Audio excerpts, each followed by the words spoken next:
terms of skills and capabilities, have an understanding that healthcare is increasingly connected, that you have more than a prescribing stakeholder basically that decides what treatment a patient is getting and has access to. This understanding already is a key capability, I think. And then the fact of building trust to your external stakeholders, that you are clearly thinking beyond vials and products to offer basically a value proposition that goes beyond your classical product. I think it's a very good question. I think with international companies, which is where my experience lies, I think on the one hand, the local affiliates need the freedom to operate. They know the markets best, they know the payers, they know the customers best, but at the same time there needs to be that strong support mentality in the regional HQ, in the global HQ, to be open to discuss new collaborative models with payers, with customers in the individual countries. I think that goes the same for new treatments in Western Europe, as well as moving known and proven models out into the emerging markets. So it needs courage, central support, and I think also successful stories to share through the different country organizations are critical in building that momentum, because I think the barriers are psychological. They can be regulatory barriers to collaboration, but with more and more managed entry agreements or pay for performance models, those kind of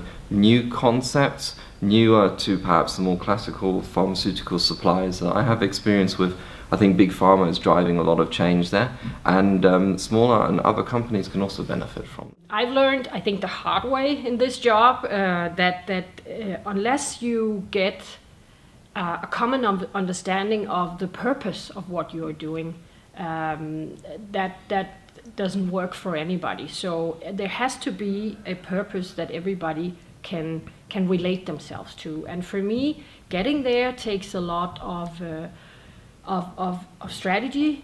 So you have to be able to actually supervising or supervision, putting yourself on the other side of the table and understanding what would it take for this individual or authority to see the picture, and how do we get to a common ground. So also communication, of course, interpersonal skills.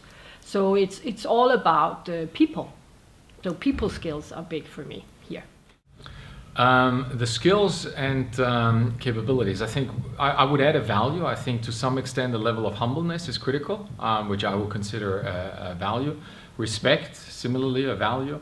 As I said, none of us have come with all the answers, unfortunately, but all of us have good ideas. And that balance between asserting your ideas, but also listening to others, challenging your ideas, refining your ideas, and sometimes throwing your own ideas overboard is critical.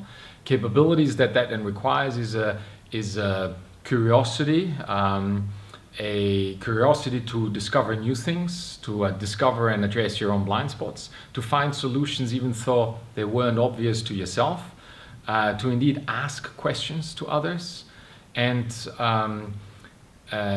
with it leverage the experiences they've gone through.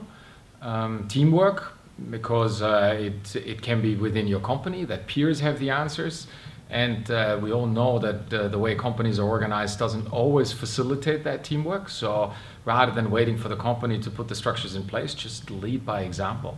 That's maybe in a nutshell where I would look at collaboration.